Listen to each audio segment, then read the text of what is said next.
el espacio. Voy a comenzar a grabar. Muchas gracias y bienvenidos a todos. Les recuerdo que al final damos el espacio de preguntas y al final se comparte la lista de asistencia. Entonces, muchísimas gracias y adelante. Muchas gracias. Bueno, buenas tardes.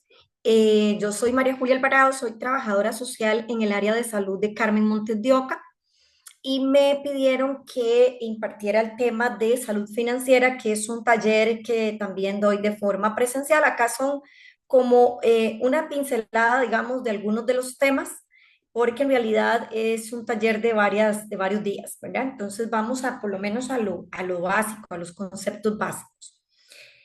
Em, Vamos a ver. ¿Por qué salud financiera? Empezamos a hablar de salud financiera porque las personas endeudadas tienen 3 veces más probabilidades de tener un problema de salud mental, ¿verdad? Que los que no tenían deudas. Esto reveló una investigación de la Universidad de Southampton y la Universidad de Kingston en Inglaterra. Los investigadores vieron también que los que tenían deudas eran más propensos a sufrir depresión, a tener como más dependencia a sustancias psicoactivas, drogas, a psicosis, pensamientos e incluso actos suicidas, ¿verdad? Hay gente que comete suicidios a raíz de su estado de endeudamiento. Entonces, por eso hablamos de salud financiera. A partir del año 2019 se ha estado hablando mucho más del tema en Costa Rica porque el Poder Ejecutivo en este momento declaró de interés público todo lo que tiene que ver con la promoción de la cultura de la salud financiera en el país. Esta iniciativa surge a raíz de estudios que reflejan, ¿verdad?, un alarmante nivel de endeudamiento en Costa Rica, principalmente con lo que son las tarjetas de crédito. Entonces, en estos últimos 5 años, las deudas de los costarricenses han aumentado un 101% hasta alcanzar 1,2 billones de colones. Como Estrategia Nacional de Educación Financiera, se empieza a ejecutar una alianza entre las instituciones públicas y el sector privado para poder empezar a darle educación a la población sobre lo que es salud financiera y poder de alguna forma reducir los niveles de endeudamiento que existen, ¿verdad?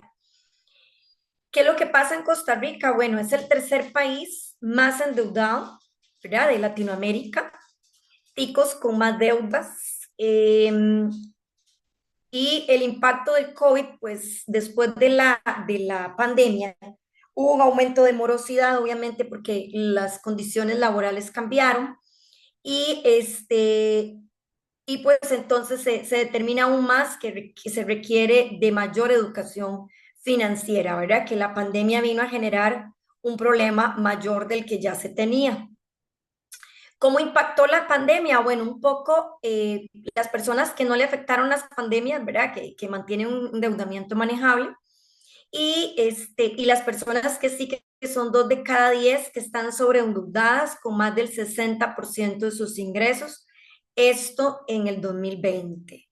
Entonces, la pandemia sí hubo un impacto importante. ¿Qué influye? Bueno, el desempleo, ¿verdad?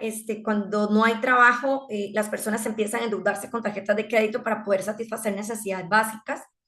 Hubo caída de sectores, ¿verdad? El sector turismo, que fue uno de los más afectados, por ejemplo, que ya pues se ha levantado bastante, pero en ese momento sí fue uno de los sectores que más se afectó. La reducción de los ingresos, ¿verdad? Reducción de jornadas, a veces de 4 horas a la mitad, entonces pues eso generaba menores ingresos. Y entonces hablamos de acá un tema que se llama resiliencia, que si lo han escuchado, se aplica, ¿verdad?, para poder superar situaciones adversas. Y en la parte financiera también se trabaja mucho con la resiliencia. La resiliencia es el proceso de adaptarse bien a la adversidad, a un trauma, a una tragedia, a una amenaza, a fuentes de tensión significativas, por ejemplo, problemas familiares, relaciones personales, problemas serios de salud, situaciones de trabajo, de estudio, situaciones financieras, generan que las personas tengan que readaptarse, ¿verdad? A situaciones para poder salir adelante en cualquiera de los contextos acá mencionados. Y en la parte financiera, pues ocurre lo mismo, ¿verdad? Cuando se está en un nivel de endeudamiento, hay que buscar otras formas, otras estrategias para salir adelante y para adaptarse a la situación. Entonces, acá hablamos de cobrar ánimo, tener esperanza, mejorar confianza, de tener más tranquilidad, de actuar y de hablar, ¿verdad? De tratar de que esta situación va a pasar, tener esperanza, pero hay que hacer algo para que la situación cambie. Si no se hace nada, pues la situación se va a empeorar.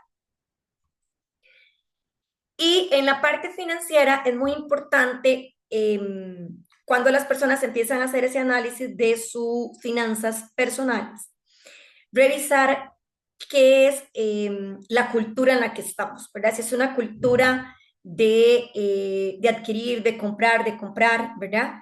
¿Qué influencer? Y hablamos de los influencers, las personas que nos influenciaron, ¿verdad? Desde niños, si nuestros padres, si nuestros familia más cercana vivía endeudada, pues ya vemos que es algo, ¿verdad? Que puede ser, que lo vemos natural o lo vemos normal, o si son personas que no gastaban, que ahorraban mucho, que vivían en una situación precaria, una situación limitada económicamente, pues eso también influencia las decisiones financieras que vamos a tomar.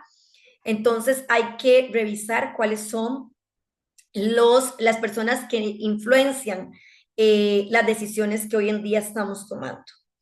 Y el mercado, ¿verdad? ¿En qué mercado estamos? ¿Cómo está la situación? ¿Cómo está el comercio? ¿Qué nos ofrece? ¿Qué podemos decir que sí? ¿Qué podemos decir que no? Felicidad y bienestar financiero, pues todo esto, ¿verdad? Justamente es para lograr ese bienestar financiero, donde tengamos que tener deudas, pero deudas que podamos manejar. Y ya lo vamos a ver. Y por supuesto que en la parte financiera influyen mucho las emociones. Las emociones van de la mano de la parte financiera y ya lo vamos a ver. La personalidad, nuestras personalidades, ¿verdad? Si somos una personalidad que nos gusta comprar y comprar y comprar y comprar, pues hay que revisar qué pasa, ¿verdad? Y las situaciones que se nos van presentando a lo largo de la vida y que requieren de tomar decisiones financieras. Entonces, esto es importante descubrir personalmente cómo está nuestra propia situación. Hay creencias que impiden vivir en abundancia, ¿verdad? Y que a veces se transmiten de generación en generación y pueden de alguna forma ser un obstáculo para lograr esa abundancia. Entonces, por ejemplo, creencias transgeneracionales, ¿verdad? Como les dije, ¿quiénes son nuestros influencers? ¿Quiénes fueron los abuelos, los papás? ¿Cómo vivieron? ¿Verdad? Porque mucha gente vivió muchísimas carencias y entonces cuando son adultos empiezan a gastar como para resolver un vacío que se tenía de esa parte, esa carencia económica, y entonces hay que identificar, ¿verdad? O a veces empiezan a copiar patrones también, que el abuelo, que el papá gastaban mucho, estaban endeudados, entonces empieza a seguir un patrón. Creer que no se puede tener todo en la vida, ¿verdad? Como dice afortunado en el juego, y eso es una creencia limitante totalmente, ¿verdad? Y que no es cierto. Creer que el dinero es el principio de todos los males, ¿verdad? Hay muchas creencias transmitidas por abuelas, bisabuelas, donde decía que era mejor ser pobre y honrado, ¿verdad? Pero realmente como que era malo tener dinero, ¿verdad? Entonces era algo que se veía en décadas anteriores. Ser inflexibles en nuestras acciones. Lo que hace hoy es todo lo que puedo hacer, porque piensa de esa manera, ¿verdad? O sea, que ustedes se cuestionen si lo que están haciendo hoy realmente o pueden dar más o pueden hacer más para lograr las metas que se vayan proponiendo, porque toda meta se traduce en finanzas, ¿verdad? Creer que las cosas nunca son fáciles, primero los contras y luego los pro. Por supuesto que las cosas no son fáciles, pero también hay que empezar a ver los lados, el lado positivo de cualquier situación que se nos presenta. Creer que no tiene suficiente tiempo, la gente ocupada siempre tiene tiempo, ¿verdad? O sea, a veces es que no nos alcanza el tiempo, que esto y que el otro, Y resulta que cuando vemos gente ocupada siempre, cuando hay que sacar el tiempito para poder revisar cómo están las finanzas y poder revisar, llevar un diario casi detallado para poder tener claridad de cómo están. Entonces sí se puede, ¿verdad? Sí hay que sacar el tiempo. Hablamos de creencias y recuerdos. Entonces, por ejemplo, no sé si algunos de ustedes en algún, ahora tal vez me lo comentan al final, em, crecieron o estuvieron en algún lado donde el piso era de este ocre, ¿verdad? Y que tenía un olor muy particular cuando lo enceraban, ¿verdad? Entonces, cuando pensamos en ese piso, ¿a qué nos recuerda? ¿A qué lugar nos lleva? ¿A qué casa nos lleva? ¿A qué lugar, verdad? Porque toda la parte financiera también tiene que ver con creencias y con los recuerdos, ¿verdad? ¿Cómo recordamos que era nuestra familia con el dinero? ¿Cómo era la relación de nuestros papás con el dinero? Se quejaban siempre que no tenían, ¿verdad? ¿Cómo era esa situación? Entonces, esas creencias y esos recuerdos están ahí.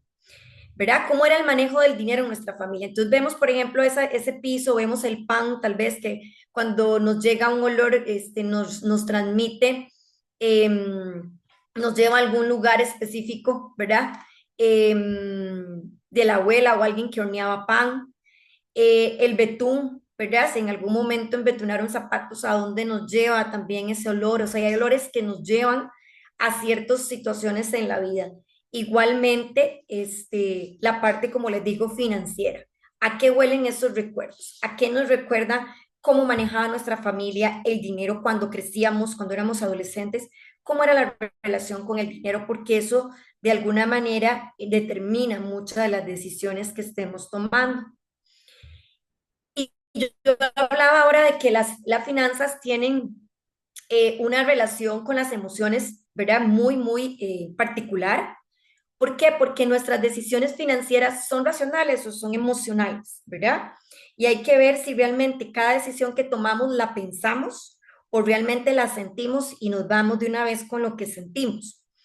¿Cuáles emociones experimentamos a lo largo de nuestra vida financiera, verdad? Qué sé yo, es que estamos en este momento muy deprimidos y entonces la forma de estar mejor es ir y salir y hacer ciertas compras o gastar cierto dinero, ¿verdad? Y ahí estamos actuando de forma emocional. O el me lo merezco, me voy en el paseo para algún lado y después veré cómo pago. Eso es que nuestras finanzas se guían por la emoción y no por la razón, ¿verdad? Y hay que razonar muy bien para evitarnos después problemas. Entonces vemos aquí, por ejemplo, aquí están las emociones. Cuando siento que, por ejemplo, confío en la estabilidad de mi ingreso mensual y no planifico para mi futuro, hay una emoción que se llama complacencia, ¿verdad? Y esta nos habla de que seré consciente que mi ingreso mensual podría cambiar, o sea, en futuro, y voy a ahorrar un fondo de emergencia. O sea, realmente, si siempre creo que voy a estar bien y que nunca me va a pasar nada, ninguna crisis, voy a gastar, ¿verdad? Y realmente hay que ser consciente de que eso puede cambiar en cualquier momento, vean la pandemia, por ejemplo, y que hay que ahorrar y que hay que tener fondos de emergencia. Deseo los bienes de las personas que me rodean, no importa cuánto más deba gastar, cuál emoción está ahí presente. Los celos, ¿verdad? Los celos. Acá, ¿qué hay que hacer? Reconocer mi deseo y analizaré si me conviene y está dentro de mi presupuesto, si no ahorraré para adquirirlo. ¿Verdad? Porque cuando actuamos pensando en que voy a tener lo mismo que el vecino o mi amiga tiene tal cosa, yo quiero lo mismo, ahí lo que está detrás son celos y que hay que revisar si realmente eso lo quiero primero y segundo si está dentro de mi presupuesto, porque no necesariamente puede ser que esté dentro de mi presupuesto. Necesito la admiración por los demás, por los bienes que adquiero sin importar mi presupuesto, ¿verdad? O sea, que me vean en el último vehículo, que me carro el año, que me vean con ciertas marcas. La emoción que hay detrás es la vanidad. Y ahí lo que hay que esperar son por lo menos unas semanas para pensar, para analizar y decidir si realmente ese presupuesto me lo permite o necesito ahorrar. Porque si quiero algo, es mejor ahorrar, planificarlo para luego adquirirlo, ¿verdad? Luego dejo mis finanzas para último momento porque me concentro en mis actividades diarias, eso de que nunca tengo tiempo. Eso al final se llama pereza.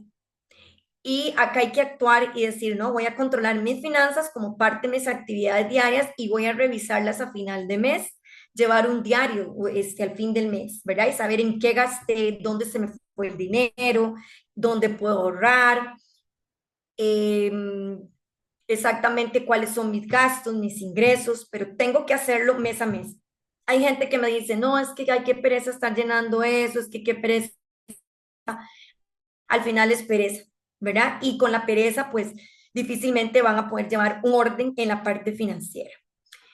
Me atemoriza revisar mis finanzas por los problemas financieros que puedo encontrar. Ahí la emoción es el temor y entonces ahí es importante atender esos problemas financieros de inmediato, porque si no, eso puede empeorar, ¿verdad? A veces por temor no se hacen algunas cosas.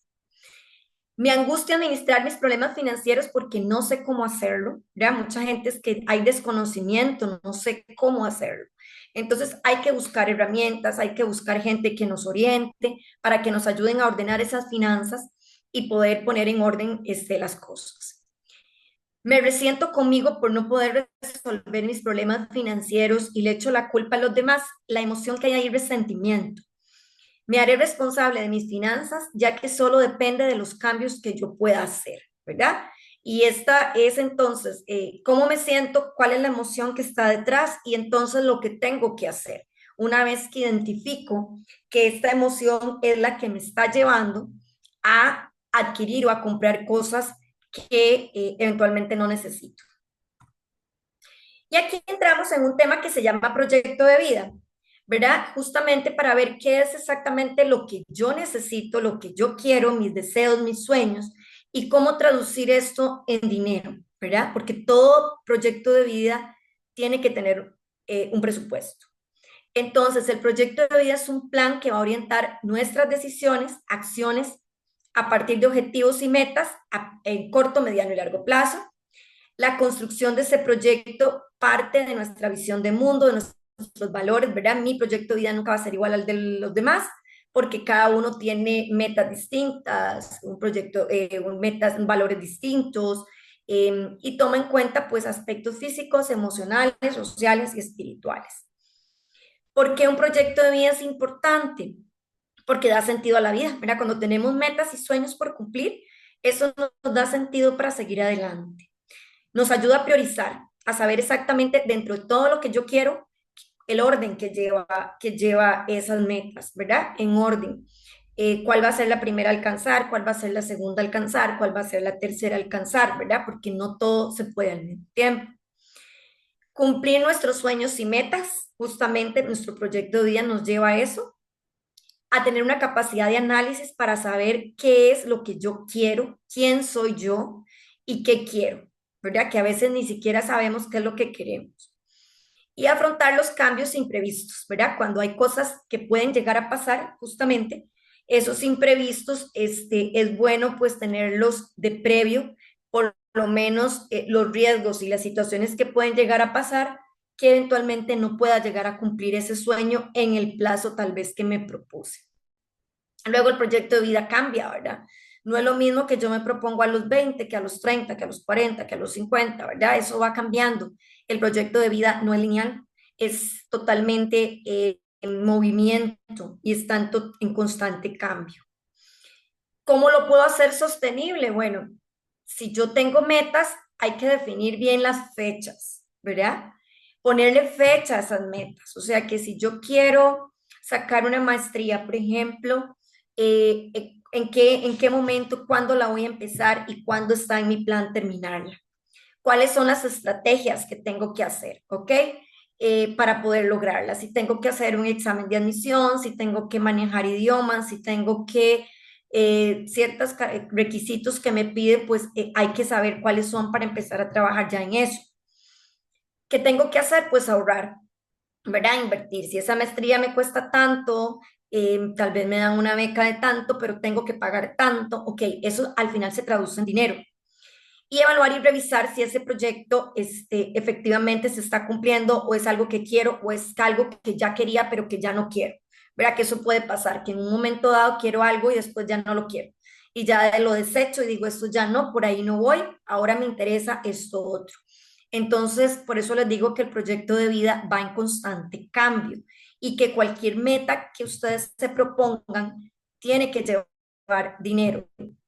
Hay un presupuesto, todo tiene un costo. Si es material o lo que sea el proyecto que nos pongamos, siempre tiene una parte económica. Y aquí es donde entramos a hablar un poquito de lo que es un presupuesto. ¿Por qué? Porque el presupuesto es justamente esa herramienta que me va a ayudar a ponerle, como aterrizar más las metas, ¿verdad? Porque yo puedo pensar que quiero, no sé, un Lamborghini, ¿verdad? Y realmente mis ingresos no me van a dar para mantener un carro de estos o para tenerlo. Entonces, acá es donde podemos poner los pies un poquito en la tierra y revisar exactamente cómo estamos. El presupuesto es el conjunto de gastos e ingresos previstos para un determinado periodo de tiempo, ¿verdad? O sea, contempla tanto los ingresos como todos los egresos, ¿verdad? ¿Qué nos permite, cuando tenemos un presupuesto, qué nos permite hacer? Es una fotografía de nuestra realidad financiera, ¿verdad? Exactamente eso es lo que tenemos, eso es lo que hay y sobre eso es lo que podemos trabajar o ver cómo aumentamos ingresos si es que realmente no nos está alcanzando.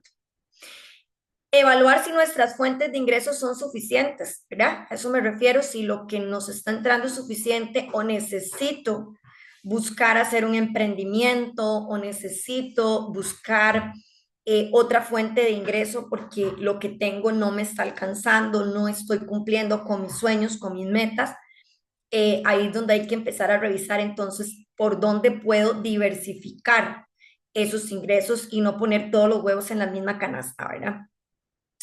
Identificar mis tipos de gastos en un presupuesto normalmente vienen lo que son gastos fijos, los que son gastos variables, los gastos hormiga, que son todos esos gastos que hacemos diariamente, ¿verdad? En que nos compramos un chicle, vamos por un café, nos compramos una dona y al final son 300, 500, 400 que tal vez no les damos importancia, pero si llevamos un registro de esos gastos, nos vamos a dar cuenta que mensualmente tienen un peso y anualmente tienen un peso. Entonces hay que revisar si por ahí se nos está yendo el dinero. Evaluar si ocupamos poner un alto a nuestras deudas, ¿verdad? Cuando tenemos un presupuesto nos damos cuenta que estamos, si estamos sobreendeudados. Nos ayuda a planificar metas justamente para ver exactamente lo que yo quiero y cuánto necesito para poder lograr esa meta. Planificar mis gustos ocasionales, ¿verdad? Si yo tengo, pues, quiero salir todos los fines de semana a comer y puedo hacerlo y mi presupuesto me lo permite, bien. O realmente no puedo salir todos los fines de semana, solo 2 fines de semana al mes, entonces eso me permite hacer esos ajustes. Y evitar sobreendeudamiento, ¿verdad? Porque hay, como hablaba yo, las deudas se pueden tener y es sano tener deudas, pero no sobreendeudarse. Y ahorita vamos a ver cuál es lo saludable. ¿Cómo hacer un presupuesto correctamente? ¿Cuáles son los errores más comunes? No ser consciente hacia dónde va mi dinero. Si ustedes no saben por dónde se está yendo el dinero, ojo, ¿verdad? Porque ahí es donde tenemos que ver qué es lo que está pasando, por dónde se nos está yendo. No controlar los gastos hormiga. Los gastos hormiga son estos que les dije que son todos los que diariamente hacemos, pero que no estamos tan conscientes como que, por ejemplo, pagar agua, luz, alquiler, ¿verdad? Sino que es, como les digo, ese café, ese fresco, esa dona, esos gastitos hormiga, hay que controlarlos. Si estoy pagando el pago mínimo de las tarjetas, ojo, ¿verdad? Pagos atrasados en tarjetas también. No tener metas de ahorro, ¿verdad? Es importante siempre el ahorro y gasta todo lo que ganas. Si yo me pagan hoy y en 3 días no tengo nada, ¿qué pasa? ¿Verdad? Ahí hay algo que está mal y algo que hay que corregir. Entonces, estos son los errores más comunes a la hora de hacer un presupuesto.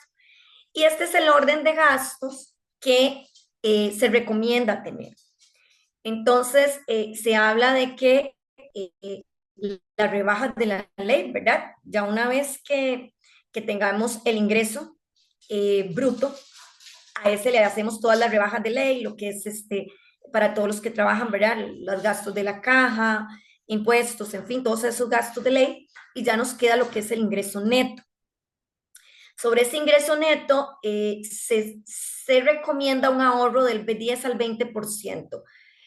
Es mucho, de 10 al 20% es mucho. Podríamos empezar y decir, bueno, un 5% es un buen porcentaje, ¿verdad? Y si a veces la gente me dice, es que no me alcanza para el 5%, aunque sean 1,000, 2,000 colones por quincena, ¿verdad? Los que pueda de acuerdo a los ingresos, pero hay que ahorrar.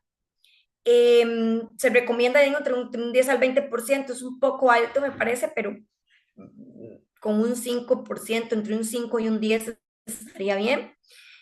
Las deudas no pueden superar el 30% de mis ingresos. Si yo tengo una deuda que supera el 30%, estoy sobreendeudada. Y ahí es donde hay problemas, ¿verdad? Entonces, no puede superar el 30% de mis ingresos.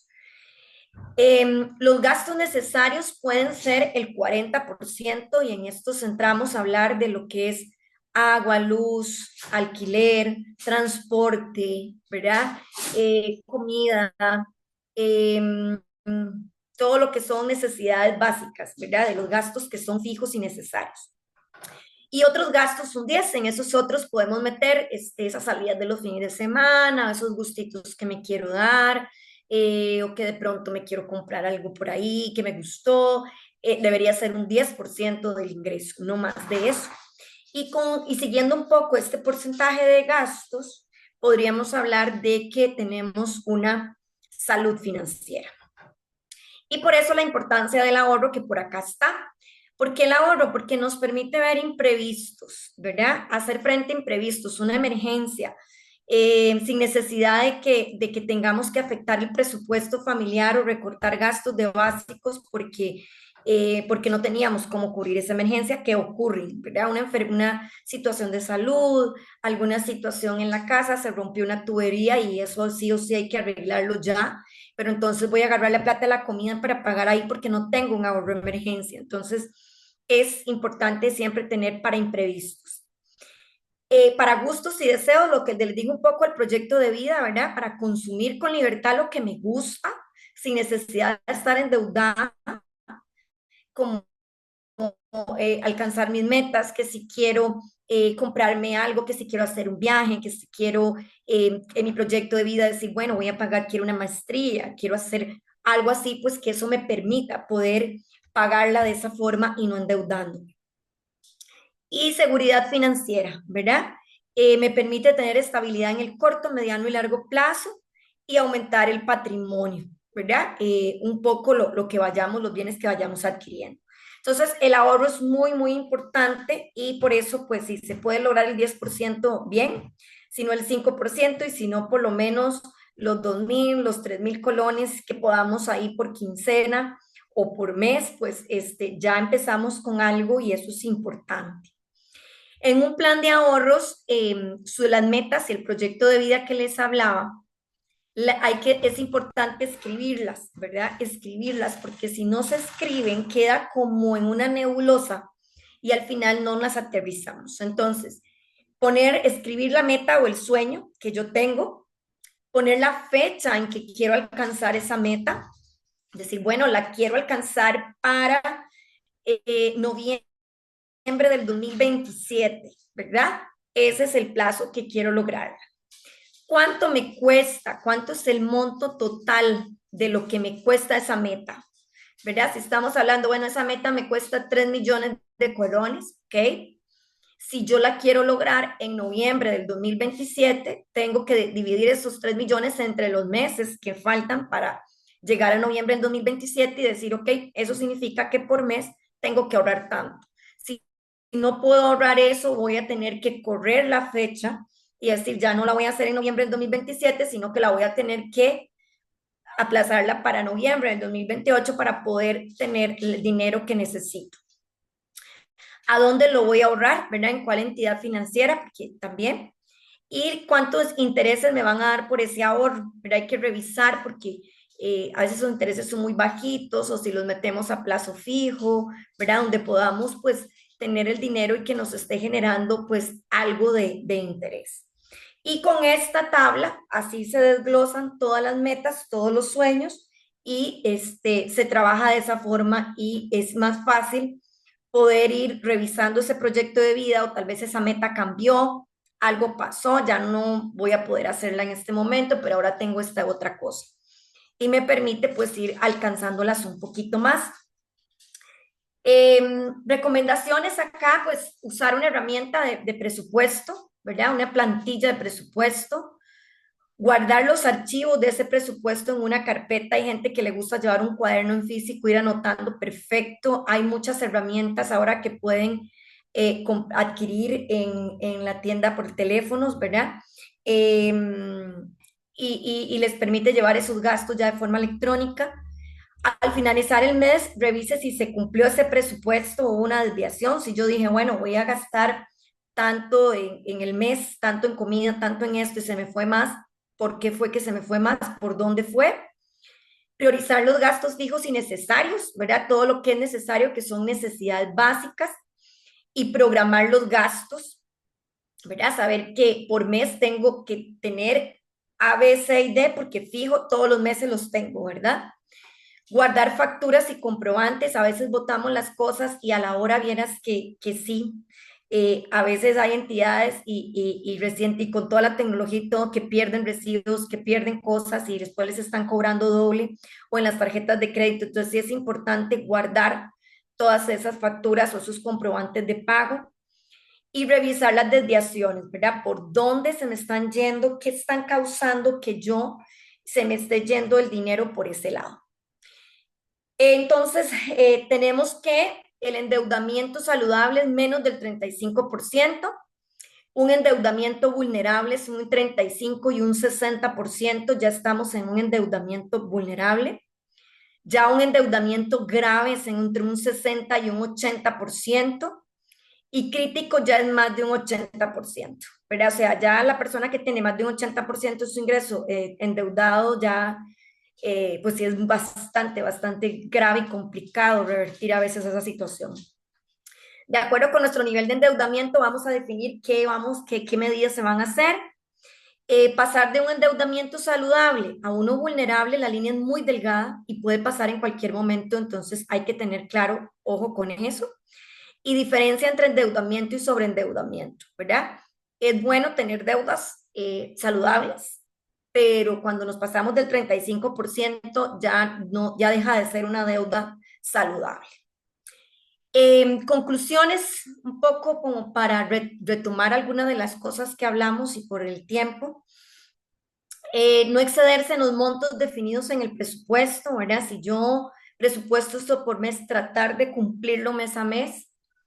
Registrar y controlar los gastos innecesarios, para aquellos gastos que de verdad son gastos hormigas, sobre todo gente que está endeudada. Me ha pasado mucho que en la consulta atiendo y me dicen es que yo en la oficina participo de cumpleaños, participo de esto, participo del otro y todos son cuotas y al final ella con una situación de endeudamiento terrible que realmente haciendo esfuerzos para ver cómo pagaba las cuotas y realmente fue por ahí donde se recortó y dijo, no voy a participar más en nada, mientras tanto logra acomodarse, ¿verdad? Y a veces hay que tomar ese tipo de decisiones cuando la situación realmente es grave. Comparar precios y buscar, sumar los gastos hormigas y tomar decisiones sobre ellos, ¿verdad? Cuando ustedes llevan un registro y lo suman y se dan cuenta que tal vez en el mes significó 50,000 colones en esos gastos hormiga, pues sí, ¿verdad? Y al año significa un montón de plata más. Comparar precios y buscar ofertas, ¿verdad? Sin dejarse engañar o manipular por la publicidad. ¿Verdad? A veces hay que caminar también y revisar. Distribuir el ahorro en cuentas, alcancías, en sobres electrónicos en los bancos, con metas, con fechas. Aprovechar los espacios de ocio gratuitos, ¿verdad? Cuando se tiene un nivel de endeudamiento, no se puede ir a gastar en restaurantes porque no se puede, pues entonces buscar las actividades municipales que a veces hay, grupos que tienen cosas gratuitas y promover en la familia prácticas de consumo responsable que generen ahorro, ¿verdad? Que todas las familias realmente impulsen el ahorrar, el conseguir metas con ahorro. ¿verdad? Y siempre saber que si la deuda no está mal, o sea, es importante, a veces es necesario endeudarse para adquirir bienes, pero que esta no supere el 30%. Definir pequeños montos de ahorro por semana y ahorrar los vueltos. Evitar contraer más deudas y el uso excesivo de la tarjeta de crédito. Evitar las compras compulsivas. Tener un fondo específico de emergencias, de imprevistos. Lo recomendable es que el fondo permita cubrir los gastos durante un periodo entre 3 a 6 meses. Eso es lo que se recomienda, ¿verdad? Busque otras fuentes de ingreso si no alcanza e invierta en otras cosas de ahorro, ¿verdad? Sí, donde pueda generarle más dinero por su dinero, ¿verdad? Básicamente,